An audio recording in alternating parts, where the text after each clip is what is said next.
we will be discussing how we can apply the act of remembering as a cue to help integrate the subconscious into any skill or activity we might be exploring.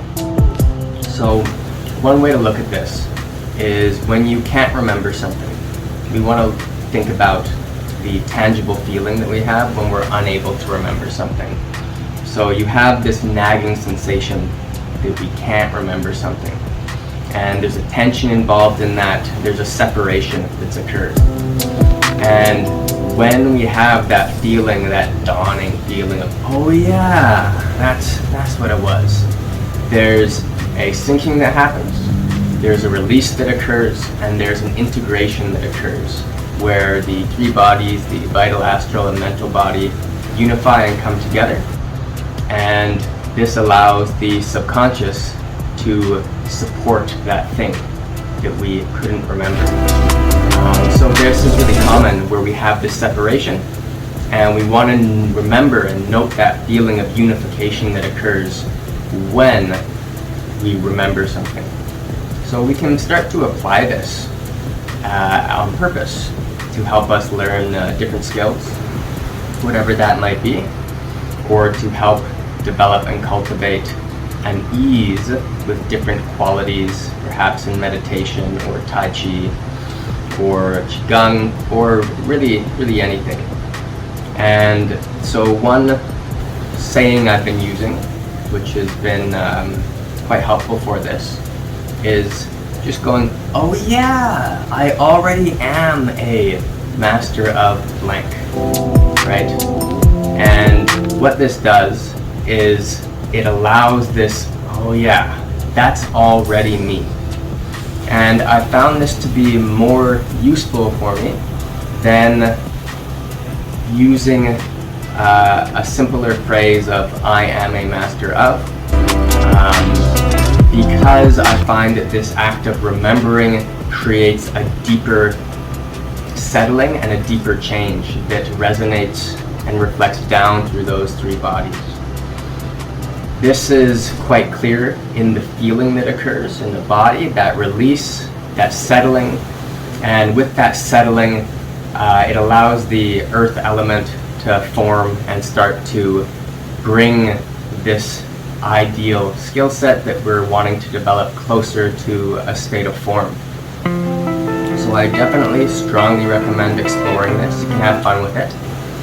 It is very common to hear in the spiritual arts people talk about different skills or desired results as something that has to be looked at with a full belief. You have to have total belief that it has already happened.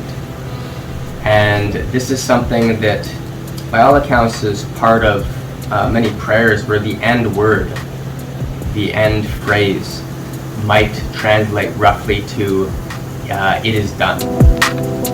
And with this comes this deep-seated belief that something has happened, that the prayer has been set into effect.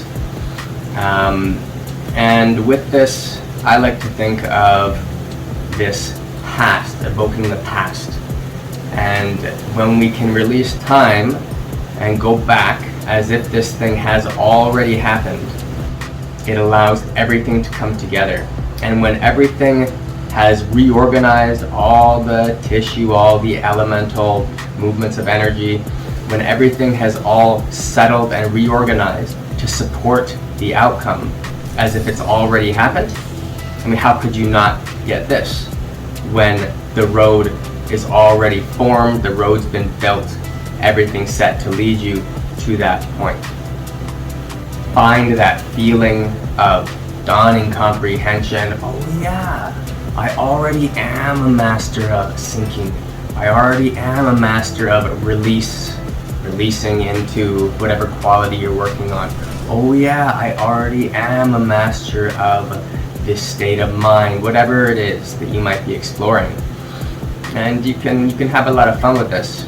Now, before doing this, we need to make sure that we're not lying to ourselves, because that's what I found was the most common issue with these types of words, using words in the practice, is that we just say the words and we say them from a point of egoistic and an egoistic tunnel vision, essentially.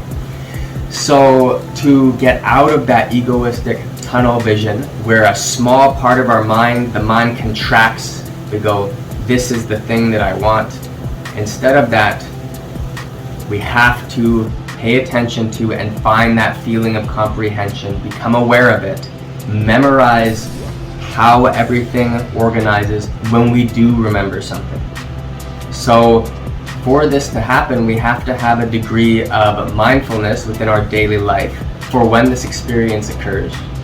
And when it does occur, we can note it. We can note, okay, what happened in the mental body? What happened in the feelings of the astral and energy type bodies? What happened in the physical body? How did the tissue respond? How did our posture change? And then once we've noted this and we've recognized the changes that have occurred, we can then reproduce that. And we can anchor the reproduction of that to this phrase, which for me was that, oh yeah, I already am a master of insert quality or skill. And this has been a very useful tool for allowing the subconscious to form underneath the chosen topic.